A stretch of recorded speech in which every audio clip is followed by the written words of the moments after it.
Исәнмесез, туры эфирда жұмға күн яңалыклары, студияда Роза Хабибуллина, алға төбәт төп темалар турында. Бүгін Ашығыш медицина ярдәме хастаханасында Республика клиник онкология диспансерының химиотерапия бүлеге ачылды. Россияда Ленинградны тулысынча азат итүнең 73 еллыгын билгеләп үтәбез. Халкыбыз талантлы шәхесләргә бай. Ул төрле чорда булган. Әмма булар арасында Ризатдин, Фәхретдин кебекләр сирәк. Шалыда Ризатдин, Фәхретдин укулары уза.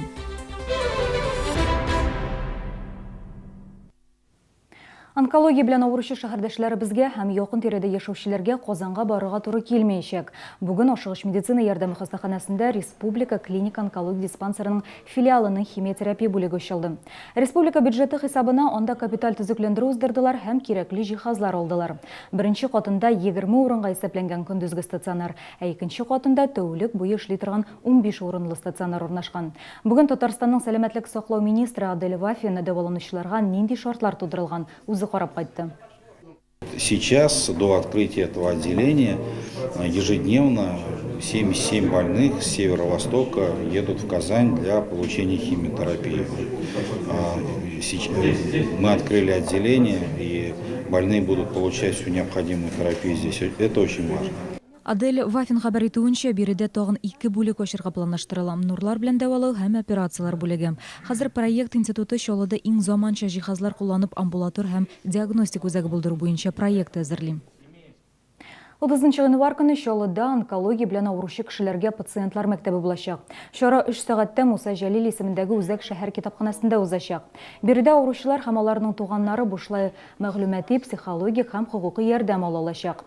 Тыңлаучылар алдында табиб-химиотерапевт чыгыш ясаячак. Ул химиотерапиядан соң килеп чыккан авырлыкларны кисәтү турында сөйләячәк. Тыңлаучылар үз сорауларын да бирә ала. Ярдәм итегез, безгә шундый гозур белән 30-нчы комплекста яшәүче шәһәрдәшебез Татьяна Шведова шалтыратты. Аның карт әнисе авырый, акылы зәгыйфләнә башлаган. Хәзер ул урында һәм аны даими карап торасы бар. Татьяна ханымга эшкә йөрергә кирәк. Ул безгә әнисен психоневрология диспансерында дәвалап буламы икән дип мөрәҗәгать итте. Кызганычка каршы, шәһәрдә мондый очраклар аз түгел. Статистика буенча Чаллыда акылы зәгыйфләнгән картлар саны 2000 тирәсе. Проблеманы хәбәрчебез Рима Әхмәтова ачыкларга тырышты. Анна Никитичнаға 79 яш, ул әлі урын өстендә бір ай гына. Хәтере юк, саташа ди кызы. Бәдәревкә утыртканда еш кына егыла икән. Бывает, и не удержу, уроню. Снова приходится волоком тащить, если это среди ночи бегу. Еще соседей прошу поднять, потому что нет сил положить на кровать. Я не знаю, как ей помочь. Все колени избиты, падает постоянно. Вот баррикады строишь, чтобы не падала. Вот такая ситуация. Прошу помочь. Ауру янына 3-нче поликлиникадан даими киләләр. Әнисе бик бер салынган чакларда Татьяна Юрьевна ПНДның ашыгыш ярдәмендә чакырта. Дарулар язалар, уколлар ясыйлар. Әмма бу вакытлы чыгына булыша ди ул. Ханым әнисен психоневрология диспансерына салырга тели. Әмма бу мөмкин эш түгел. Чөнки анда акылы китеп, тирәендәгеләргә куркыныч тудыручы каты психик ауруларны гына салалар. Ә өлкәннәрдә башка диагноз картлык чире ди баш табиб. У них нет психоза. У них идет медленное угасание интеллекта, которая требует наблюдения и ухода, физического ухода за этими лицами. Это психиатрическое учреждение не осуществляет. Это осуществляет дома инвалидов, сиделки, которые сидят рядом с этими больными. И самое часто это близкие родственники. Хәзер Татьяна Юрьевнага иң беренче эш итеп, баш табиб исеменә әнисен дә улын сорап гариза язарга кирәк. Аннары эш судка тапшырылачак. Гражданский суд его рассмотрит и даст санкцию, разрешение на осмотр этого человека без его желания. По федеральному закону уже 23 года этому закону иной порядок не предусмотрен. То есть, если человек сам не может расписаться за согласие на осмотр, то только с санкций суда его можно посмотреть, никак не иначе. Иначе мы будем нарушителями закона. Гражданнар суды мондай эшләрне 5 көн эчендә карый. Рим Әхмәтова, Ленар Султанов, Яңалыклар. Чаллыда тагын кар ишә, урамнарда йөрүшле түгел. Бүген соңгы эш көне ялларга, халык авылларга, шәһәр читенә тарала. Шуңа күрә шушы 2 көндә үзәк юлларда да бөкү хасил булу ихтималы бар. Синоптиклар фаразлары буенча иртәгә дә кар күп явачак. Әле күптән түгел генә шәһәрдән кар ташу буенча рекорд куелган иде. Менә тагын сынауга батлана. Коммуналь хуҗалыклар моңа әзерме? Алдагы материал шул хакта. Бүгін шаулы юлларын чистарту ішіне %40 біремлік техника жегілді. Нәтижесі шундық көрінеді деп айтып болмай. Юл чистартушыларының жилігіне тиген бәле юл қырындағы машиналар. Ишігалларында, тар юлларда хәлләр тағында мүшкілірек. Автовладельцы не убирают свой автотранспорт. Машина иеләре транспортларын юл кырыйыннан алмыйлар. Белдерүләр илә без идарә итү оешмалары аша хәбәр итәбез, халык тыңламый. Юл чистартучыларга бер үк җирдә 2 смена белән эшләргә туры килә. Аларга ЮХИДИ хезмәткәрләре, башкарма комитет түрәләре дә булыша. Барысы да юл кырыйындагы машина хуҗаларын эзли. Машиналарны алмыйча, аларын чистартып булмый. С вечера мы повесили... Кич белән һәр подъездга белдерүләр элеп чыкты. Һәр машинаның тәрәзәсенә машинагызны алыгыз дип язылган белдерүләр эләктердек. Бүген иртә белән машиналарның күбесе һаман шунда ук иде. Машина йөртүчеләрне дә аңларга була. Шәһәрдә машина кую урыннары җитми. Ул проблема хәл ителгәнче ишегалларындагы юлларны чистарту графигы белән даими танышып торсак та яхшы булыр иде. Юлларның чиста булуы беренче чиратта үзебез өчен кирәк. Ночью машин больше, но нам... Төнлә белән машиналар күп кала. Безгә төнлә дә көндез дә эшләргә кирәк. Быел шушы вакытка узган ел белән чагыштырганда 4000 рейска күбрәк кар ташылган. Юл кырыендагы машиналарын калдырып киткән кешеләргә 2000 сум күләмендә штраф яный. Райнур Агламетдинов, Луиза Сафуанова, Ленар Султанов, Яңалыклар.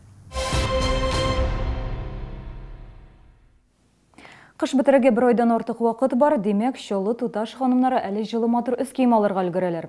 Өйләрендә матур итеп киендерә алалар. Моның өчен кая барырга алга таба карыйбыз. Пятигорскиның иң ире фирмаларынан берсе модный мех күргәзмәсендә 1500 модель тәкъдим итә.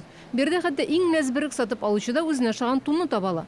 Чәшке, мутон, каракүл, кындыз, нутрия. Үлчәмнәр 38-дән 64-кә кадәр. Бәяләре дә кулай. Монда һәр кем модалы һәм матур тун сайлый ала. Мутонның бәясе 9000-нән башлана, ә чәшке туннар 40000-нән. Бер елга процентсыз рассрочка каралган. Туныңа килешле яхшы башлыклар да бар. Иваново текстиль ярминкәсендә дә ассортимент бик зур. Бирдә тәмлек өчен бөтен кирәк-яракны алып була. Без һәм сатин урын җыелмаларның төрле үлчәмнәре бар. Бәя 890 сумнан башлана. Мендәрләр табигый кыш мамыгыннан да ясалмалар да күп. Салкын кышларда сезне бамбук юрган җылытыр.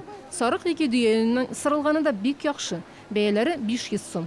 Иваново текстиле һәм модный мех күргәзмәләре Экспо бинасында 29 январьга кадәр иртәнге сәгать 9-дан кичке сәгать 7-гә кадәр төшке ялсыз эшли. Бүген Россиядә Ленинградны тулысынча азат итүнең 73 еллыгын билгеләп үтәләр. Шәһәр немец гаскәрләре тарафыннан 41 елның 8 сентябрендә чолгауга алына, 44 елның 27 гыйнварында азат ителә. Ленинград халкына 2 ел ярым вакыт дәвамында кеше түзә алмаслык авыр шартларда яшәргә туры килә. Бүген безнең хәбәрчеләребез шул михнәтләрне кичергән Чаллыда яшәүче Минзифа Фәхриева белән күреште. Блокада башланган көнне Минзифа апага 11 яшь кенә була, ягъни кыз баланың әле 5нче сыйныфта укыган чагы. Алга таба 2 ел ярым ул тормышының иң авыр вакытын кичерә. Хатирәләрен яңарткан вакытта Минзифа апа күз яшьләрен тыеп тора алмый. Как началась эта бомбежка, мы сразу в подвал. Бомбежка кончается, мы опять выходим. Минзифа апаның әтисе шәһәрне чолгауга алганнан соң бер ай узуга үзе теләп фронтка китә. Тиздән хәбәрсез югала. Һәр гаиләгә көненә 125 грамм ипи өләшәләр. Бу гына аның әнисен һәм тагын 3 баланы берничек тә ачлыктан коткара алмый. Куласында нәрсә бар, шуның белән тукланырга туры килә.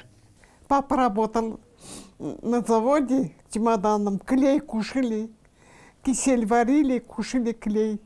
Кушать нечего было. Вот клей нас спас. Голод, разрыв. Папа работал где чемоданы, где вот этот клей. Еще не густо, жиденько мама делала клей. Клей пили. Ленинградта әлеге мәхшәрле 872 көндә ачлыктан һәм дошман ядрәсеннән 1 миллионнан артык кеше һәлак була. Шәһәр халкы 2 тапкырга кими.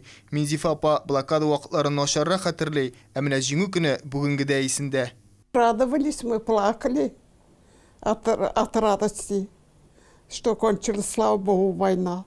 Соседи друг к другу ходили, поздравляли, что вот война кончилась, слава Богу.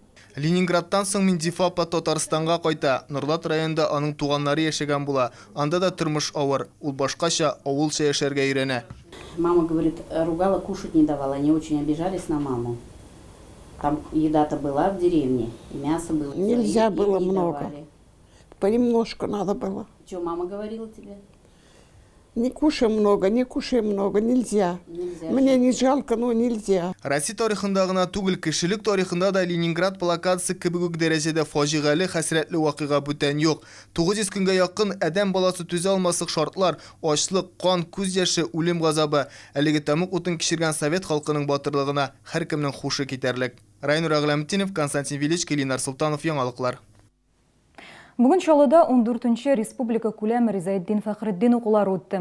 Тарихчы, әдип, педагог, дин эшлеклесе Риза Фәхретдин татар тарихында исеме уелган бөек шәхесләрнең берсе.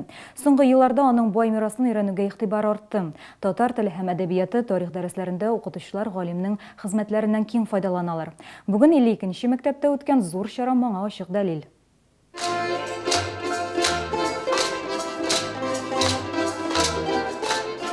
Халкыбызны оештыруга, аны рухи яктан тәрбияләүгә, аны инде теге тәрәккыят юлына бастыруга искиткеч зур өлеш керткән кеше.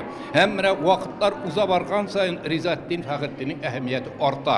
Ризаэддин Фәхретдиннең бай мирасын, эшчәнлеген яшь буынга җиткерү, аларны шушы рухта тәрбияләү бик тә менә һәм инсани, һәм милли яктан мөһим. Ризаэддин Фәхретдин укулары республика күләмендә 14-нче тапкыр үтә. Анда галимнәр, татар теле һәм әдәбияты, тарих укытучылары, китапханәчеләр катнаша. Быел 400 кеше чыгыш ясарга теләк белдергән. Алар арасыннан иң яхшы 80 чыгышны сайлап алганнар. Пленар эштән соң укулар мастер-классларда, секцияларда дәвам итте. Бу тарих, бүгенге көн әдәбияты, татар мәгърифәтчеләре хезмәтләрен өйрәнү һәм тәрбия өлкәсендә Риза Фәхретдин хезмәтләре секциялары. Милли мәгариф буенча яңарыш бара. Шуңа күрә укытучыларга да, балаларга да Риза Фәхретдиннең хезмәтләрен өйрәнү, аны эштә куллану бик уңайлы нәтиҗә бирде дип уйлыйм. Риза Фәхретдин тәрбия, әхлак мәсьәләләренә 70-тән артык китап язып калдырган һәм барлык татар мәдрәсәләрендә тәртип, әдәп, әхлак, этика дәресләре алар буенча укытылган. Аның хезмәтләре бүген дә белем һәм тәрбия бирүдә өлге. Milli мәгарифне үстергән вакытта без әлбәттә Казан, Чаллы һәм башка зур шәһәрләргә таянып, беренче чиратта аларның педагогик фикеренә таянып эш итәбез. Шунлыктан Чаллы шәһәре төп үткәрү җирлеге буларак сайланды. Рим Әхмәтова, Ленар Султанов, Яңалыклар. Бу сезгә җиткерәсе соңгы мәгълүматыбыз иде. Алдагы елларыгызны күңелле һәм файдалы үткәрегез, сау булыгыз.